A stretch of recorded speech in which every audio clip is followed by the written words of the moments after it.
we're really excited about today. A little information here about RWPA and RWQB. I'm wearing my RWPA polo, like I'm about to play golf here and tee it off here. But Coach Wilson over here is ready.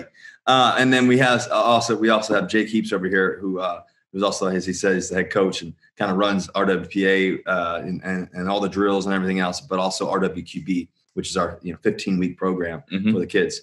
So it's really cool. We do that all year round. And, one of the things is that has happened is we've gone virtual this whole entire, spring, this whole entire summer. I've gotten this down to a T. I'm ready and we're excited. So it's been a fun process learning with the Seahawks and me leading meetings and me doing all that on a daily basis. So it's definitely been a journey, and it's been a journey that we continue to learn. As Jake said, keep taking notes. I say KTN, keep taking notes. That's in school. My dad used to always tell me, sit in front of the class, take your notes.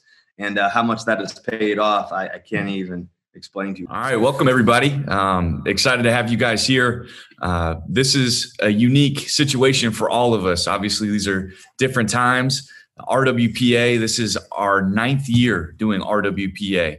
And we have been able to work with over 10,000 athletes over these 9 years, but never have we done this virtually. Be purposeful.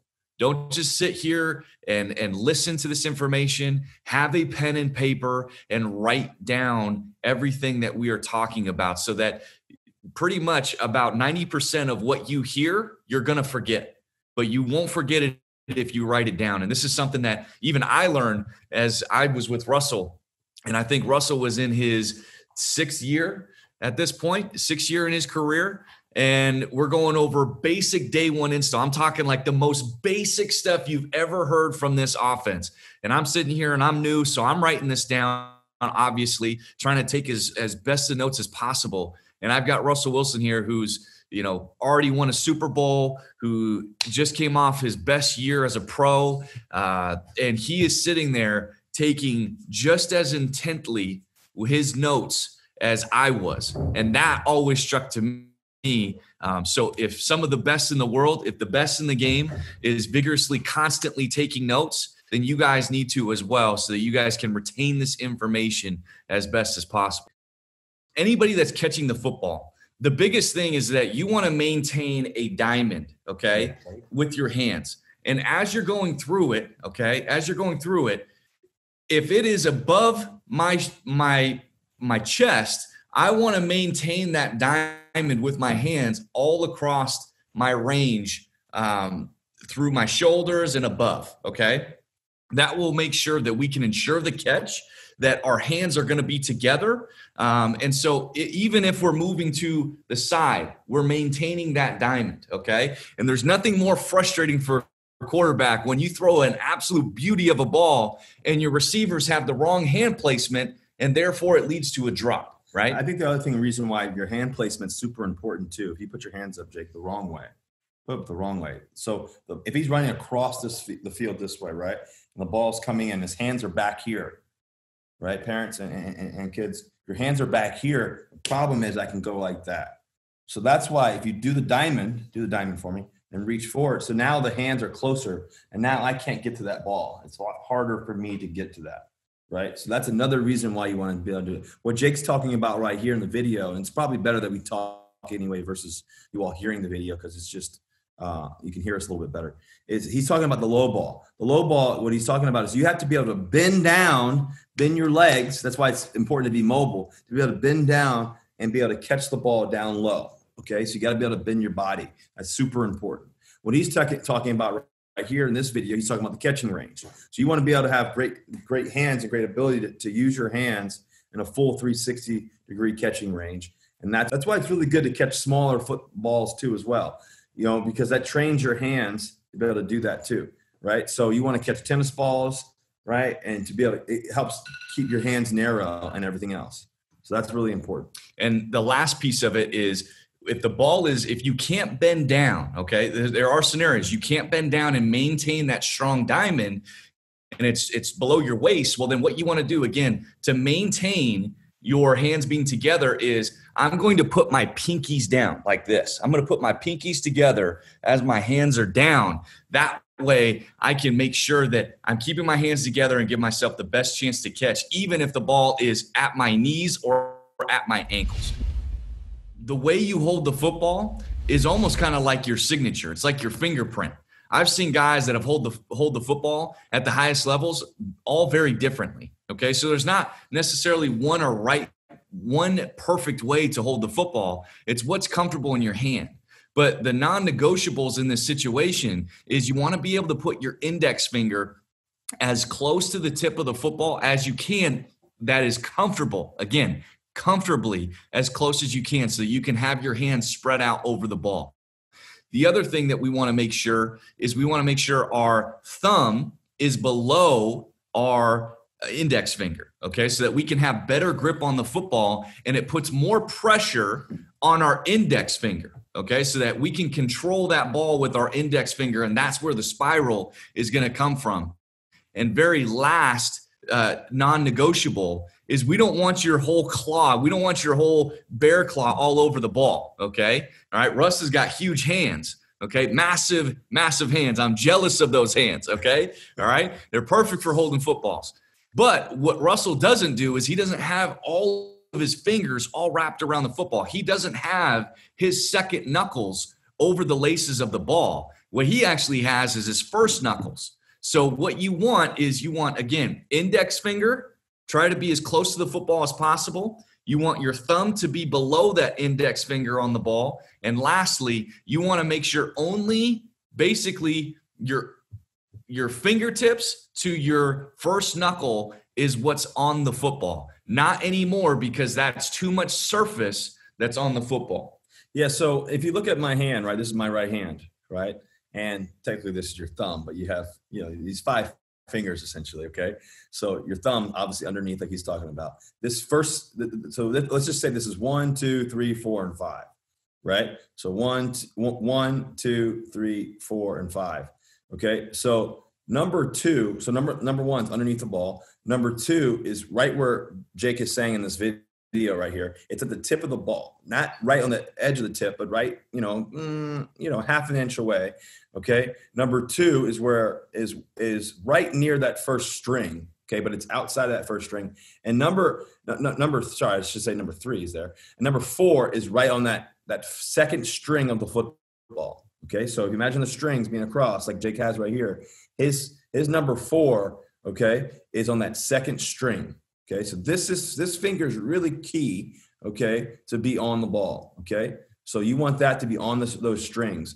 And number 5 is right on that on that string as well, or right below it, depending on how big your hands are.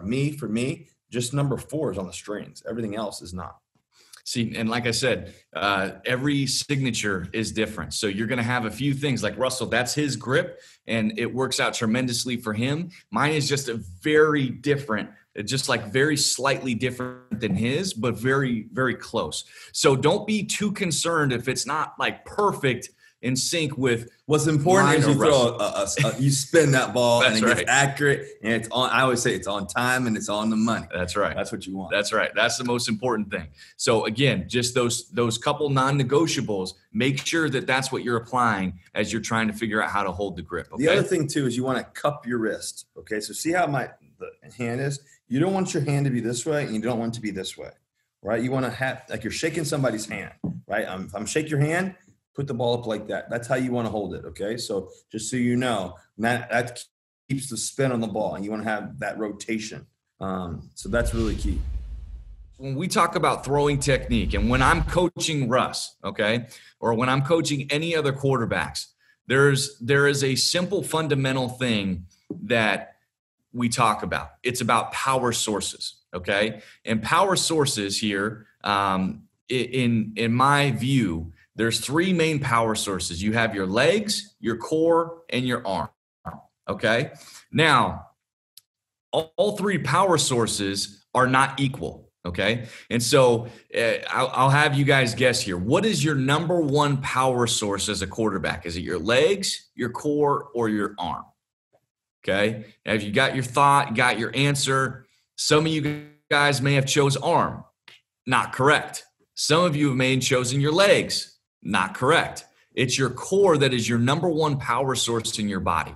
You have to work with your legs. All three are important. You work from the ground up, starting with the legs. But it's really about how can I tap into that core rotation that allows me to get the consistent velocity on the football. There are plenty of times where Russell Wilson is running around, okay, trying to win a game at the end in a 2-minute drive, and he takes off, a couple scrambles down, 10 plus yards or so, and he's breathing, he's huffing and puffing. All right. Come on.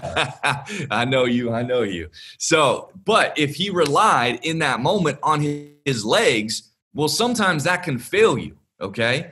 All right. You just got done with a huge scramble. So we don't want to rely on one thing too much. We want to work in synchronization together. So as you see here on your screen, okay, it is having a proper base. So that base is, I want you guys to be shoulder width apart. Go ahead, stand up, be shoulder width apart right now. Then I want you to take just half an inch, a step outside of that. Okay. And you see this, my feet right now are just barely outside of my shoulder width apart. That is a good athletic base. You don't want to be any wider than that, and you don't want to be too narrow. Okay. The other thing is we want to have a slight knee bend, an athletic knee bend. We don't need to be any shorter, any squattier. A knee bend as if you're preparing to jump. That's a good way to think about it. Yeah, and absolutely. And the reason why we don't want you to bend too low is because we want to use all of our height. Russ, how tall are you? 6 foot. Okay. We don't want to lie to the kids here. Okay. So now with Russ and my cleats. Okay. And your cleats, still under 6 foot, by the way. Now with Russ here, we want to use all of our height. Even if you were 6'5", it doesn't make any sense to be 6'5" and make yourself 6'2". Okay. So we want to use all of our heights. And so we want just a good athletic knee bend here. Okay. And then the other thing is now we're in proper position. Now we have everything set. Okay. Now the next part is we want to make sure throughout our throw that your power is actually on the back half of your body. Okay. We don't want you to get all of your weight as you stride forward to the target for your weight to transition forward onto that front leg. That means that you're going to be out of sync. You're actually not going to use that core rotation. And finally, you're going to be so far forward that your chest is going to start coming down. All right. And we don't want that. Your leg is also going to lock out. So to me, that's the thing that we have to make sure is that as we start this motion and as we step to the target, that we maintain our power on the back half of our body. Okay. And so that's what we're talking about here. As you see me pointing down, is we want that weight to start out on the inside part of your back foot, that you feel that you bounce around, feel it a little bit, but that weight starts on the inside part of your foot. And now I have a short stride to the target, maintaining that power on the back half. So as Russ describes it, there's this nice little transition from that back foot to your core as you're going to the target. See here, I'm demonstrating having too long of a stride, but if you're able to maintain that proper balance, Russ, how do you describe that as you transition that weight from transitioning from your back foot and then involving your back hip? Well, I think what's really important, first of all, is your head, right? Because if my head is going, if I'm standing here, my head's going back and forward and back and forward, that's telling me my body position. My head directs everything else. It's telling me that I'm leaning too forward or I'm leaning too far back. I'm now out of the screen. You guys can't even see me, right? So that's really important that you keep your head firm. I think also what's important too as well is that you're getting this rotational twist that Jake's talking about to deliver the ball. So I want to take my whole body, I want to take it right to the target and deliver the football. Boom. The other thing that's really important and we didn't have the chance to talk about yet is the wrist. Your wrist is the ability to flick the ball. It's like flicking boogers. Okay, that's what I always said when I was a young kid. I'm flicking boogers out here on the field. Okay, so you want to be able to get the ball, boom. Okay, so you really have to be able to be able to do that. Okay, and at the same time, rotate your core, like Jake said, to really be able to use your core to literally drive the ball. I think what's really important in throwing is you got to be able to throw the short throws, you got to be able to throw the medium throws, but also work on your long throws because that builds your arm strength. And I think for you guys as you're 8, 9, 10, 11 years old, it's really important to be able to build up that arm strength and continue to do that. Absolutely. And finally, when you throw a football, guys, guys and gals, if you guys are throwing a football and you're feeling the strain in your arm, your bicep, your tricep, your shoulder, your elbow, I'm just going to tell you right now that it's probably because you're throwing the football incorrectly. Okay. So what we want to make sure is that as you throw with proper technique and proper sequencing, is that it should be like if you've ever played baseball. Okay. And Russ is a big baseball guy. He likes to talk about how good baseball he was. All right. It's like hitting the sweet spot of the bat.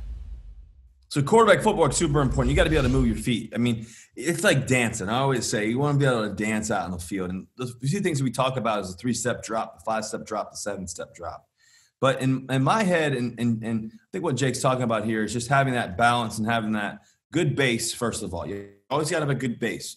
It's like building a house, right? You got to have a good base, you got to have a good foundation. But in the midst of that is you have to get your depth. The amount of footwork that you all do, I'm a firm believer in this, and Jake knows this, and Jake puts me through the fire over here when we have to do drills, is we got to practice game tempo. For you young kids, you got to practice game tempo. Like if you're playing the game, don't just go out there and just lollygag and I'm out here having fun.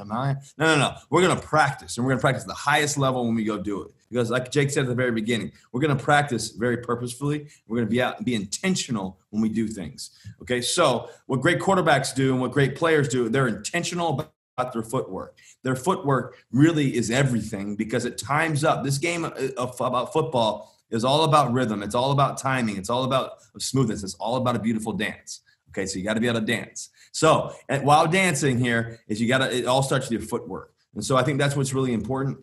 And want to talk about the 3-step and all that? Yeah, absolutely. So as we're looking at the 3-step drop here, to me, as Russell said, it is about dancing. It's about rhythm. It's about timing. So in your head, think about this. In dancing, okay, there you have 2 counts, you have 8 counts, you have different things. We should have Sierra here talking about dancing. That's right.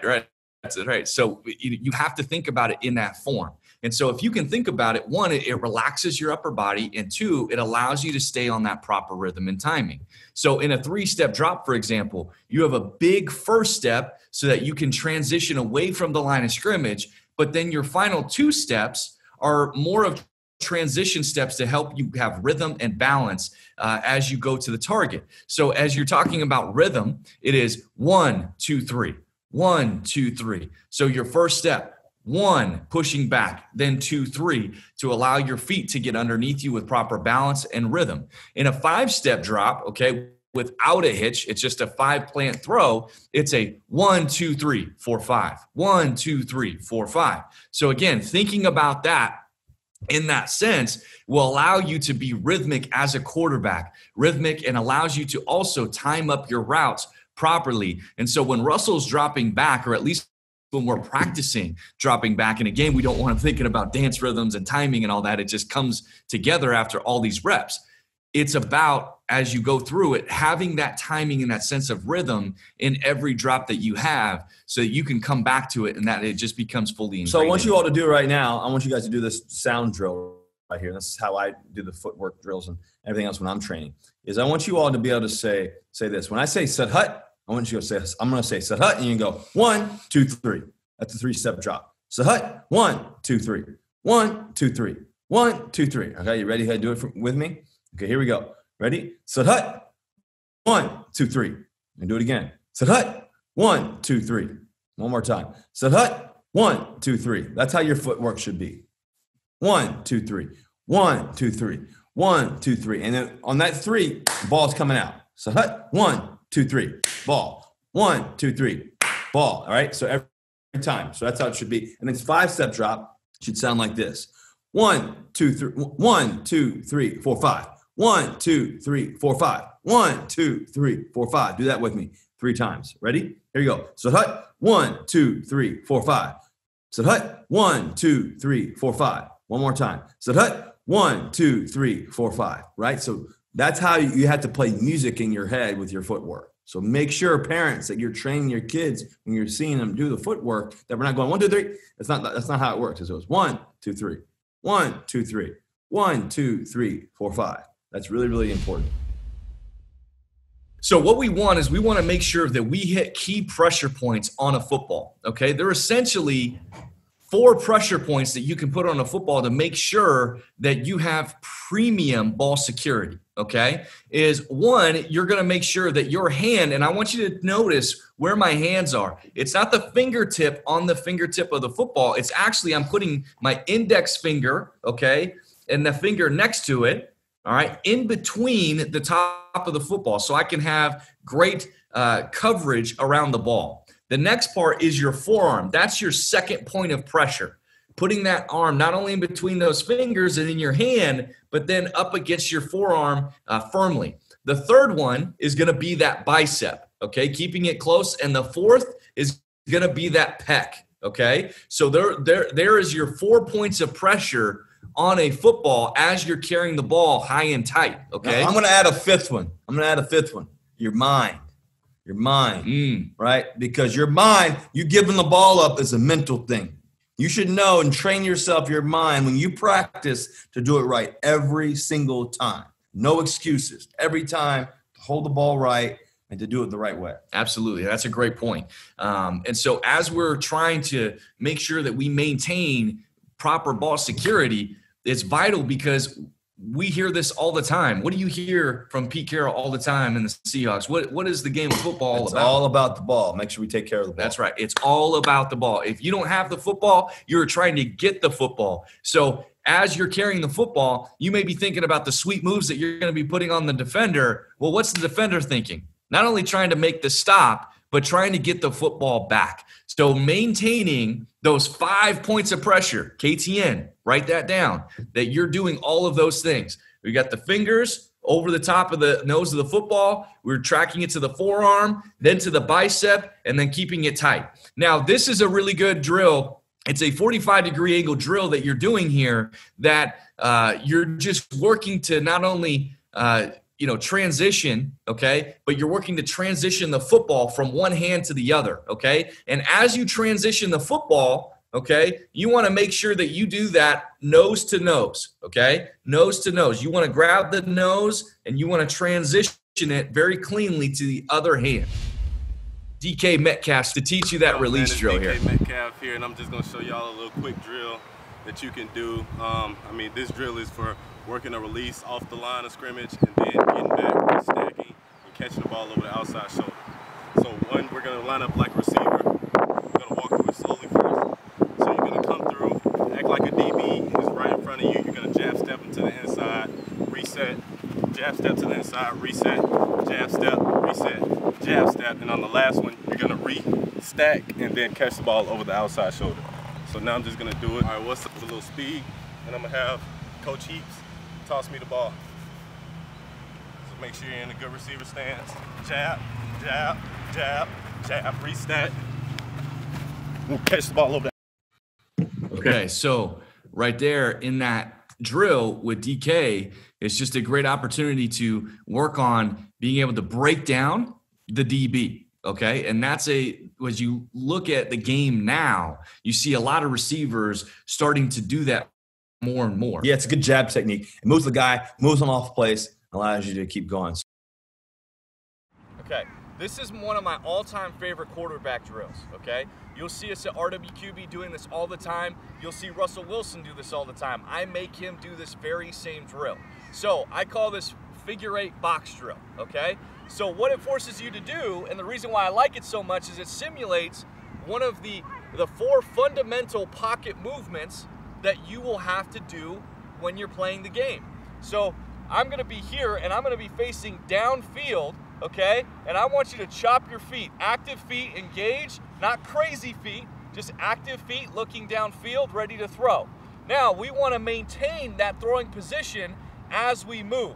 So the 4 different movements is right, left, front right, front left, okay?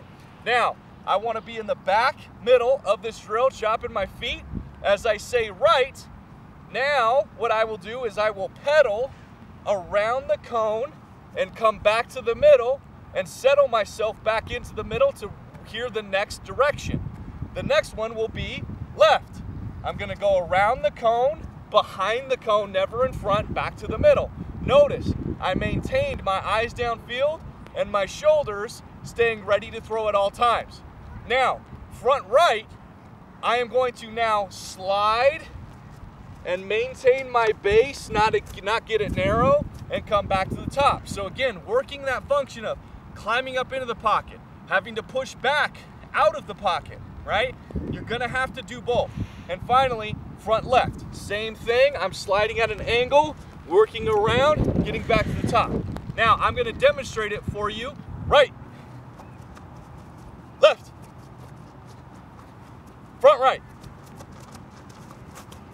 front left. Call ball, set your feet, finish the throw. So that's functioning within the pocket, okay? Those are movements that you see within the pocket. Having to move to your right, having to move to your left, climb up to the right, climb up to the left, okay? You see that happen all the time in the NFL and in football in general. Have to be able to move and transition with your feet. The other thing, you could call ball in that drill anytime. And now that you're supposed to react, set your feet, make the throw as soon as you hear that ball call.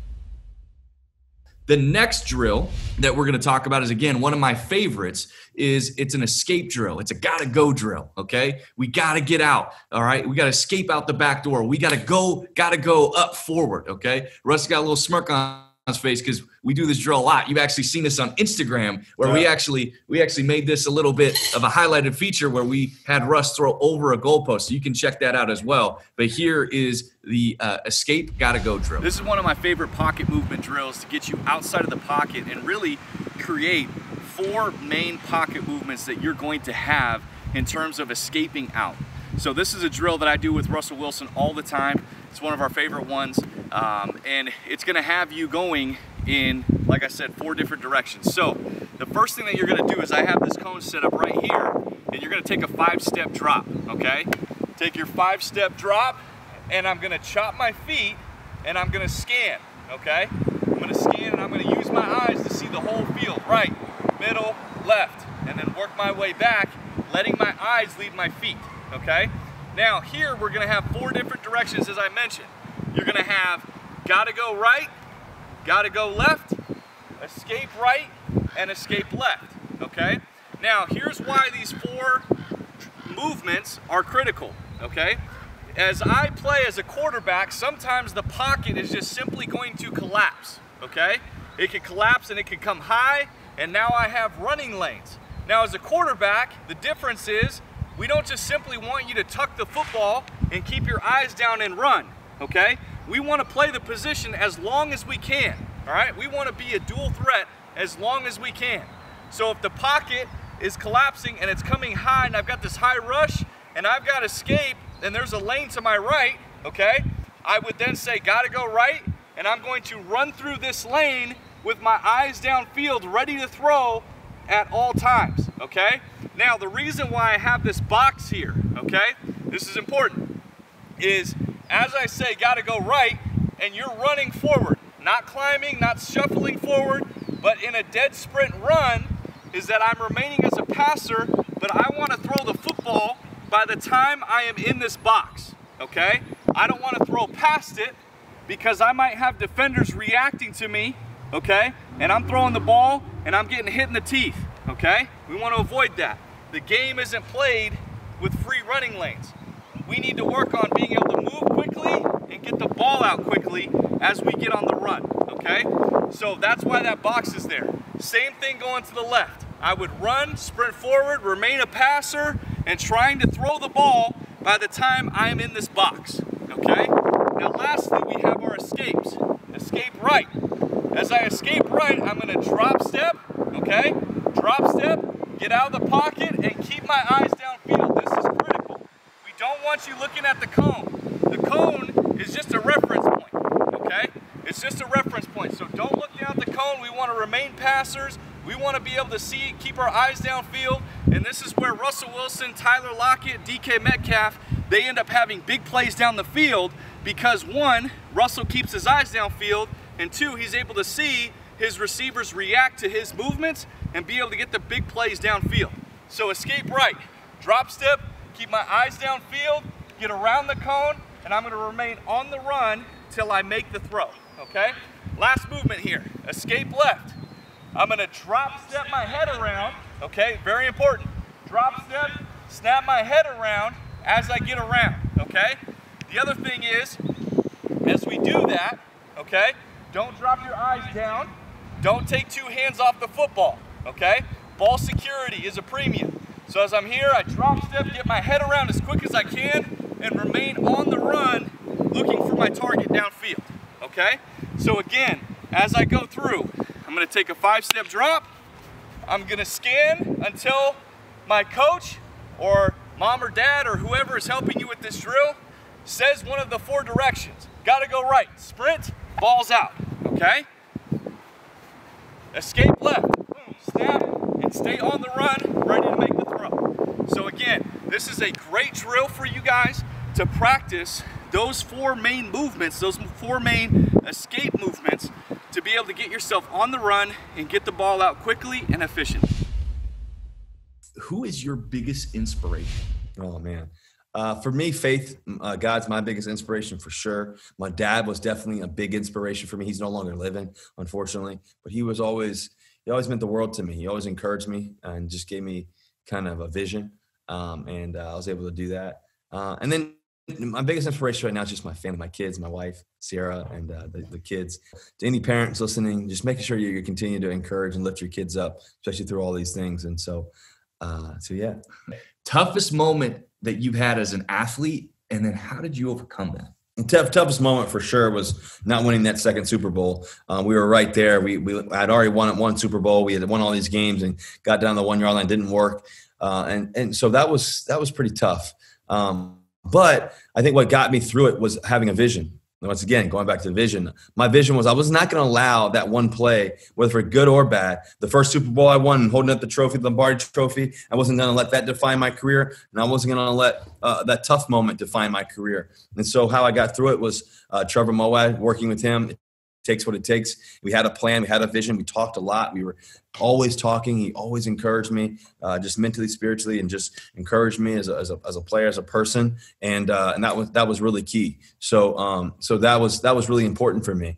What were the goals that you wrote down when you were there? Yeah, that's a great question. So when I was y'all's age, I used to write on little sticky notes. I used to have it in my wall and put it up next to my computer because people said I was too short, I couldn't play in the NFL, couldn't do this. And so my goals were very simple. I wanted to be really, really good at my footwork. I wanted to be the best that I could. I wanted to score a lot of touchdowns. When I was younger, I started writing down statistical goals, which when I look back on it, I hit all those goals and I surpassed those goals. I'm not sure who had more touchdowns, me or Jake in high school, but we had a lot. But the thing is that really what I wanted to be is what I really worked on was my schoolwork. Sports was really easy for me. To be honest with you, I worked my tail off. I was good at them and everything else. But what's really important for me was how I treated people and how I treated my schoolwork and making sure that I sat in the front of the classroom, making sure I took down those notes. And then big goals, big vision goals is I wanted to play in the NFL. I wanted to play a long time. I wanted to be a Hall of Famer. I wanted to play in Major League Baseball. I wanted to be a 2-sport athlete. I was able to do those things, and it's just been worked out. I've worked hard for it, though. Yeah, absolutely. And I was told no a lot. A lot. Yeah. Yes, a lot. So real fast. So I got a little surprise for you guys. You guys ready for it? So Jake, get out of here, man. You're out of here. I brought one of my teammates, DK Metcalf here. He's a young rookie, right? He's about as old as you all over here, but he's young. But anyways, man, DK's here. He just wanted to say what's up to you guys. Yeah. Me and him been throwing together, just kind of spending a lot of quality time. DK Metcalf. All the kids say DK. But number 14, number 1 in your hearts. But DK, we're talking to the kids. What advice would you say as you were, you're only 22, so these kids are half the age of you, and so they're, I'm over here a little older than you. But what would you say? How would you encourage? Give them 3 points that you can give them that would encourage them for their lives as they're growing up, trying to be the best in the world. Number 1, I'm gonna just say continue to work hard. Continue to work hard. You hear that? Continue to work hard. No matter what anybody else says. No matter what anybody says. Number 2, do what makes you happy. Do what makes you happy. If you want to play football, if you want to play basketball, if you want to run track, or if you want to do something else in the world, man, do what makes you happy. Don't do it because your dad did it, your mom did it, or whatever other reason. Just do what makes you happy. And number 3, don't let anybody stop you. Don't let anybody stand in your way. Don't let anybody get in your way. A lot of people, may have something to say about you, or may stray you in the wrong direction. But you know your life. You know what you want to do in life. So go get it. All right. Well, that's wise words from my man DK. So DK, I got one question for you. What you gonna do this year? Man. Tell them what you're gonna do. Stay tuned, man. That's all I gotta say. He said, "Stay tuned." That's it. That's all you gotta say. Just go get a big plate, because it's gonna be a lot of eating. Okay. Well, listen. Thank you for joining, man. Just means a lot, and I know a lot of the kids really look up to you. I admire you, man. You're such a hard worker. You're the true definition of a professional. He just came in as a rookie year. It was like he's a 10-year pro. So shout out to all the kids. Shout them out, DK. Shout out Alaska Airlines. Shout out Alaska. Shout out RWPA participants, all the quarterbacks, receivers out there, man. Go get it, man. Go get your dream. We're grateful for you all, and keep learning, keep growing, and we're praying for you all, rooting for you all. This man's ready for an MVP year, so let's stay in it. And Alaska Airlines, thank you all for everything you all do. Thank you for being such great partners and friends, and we're grateful. We'll see you guys. See ya. All right. Peace.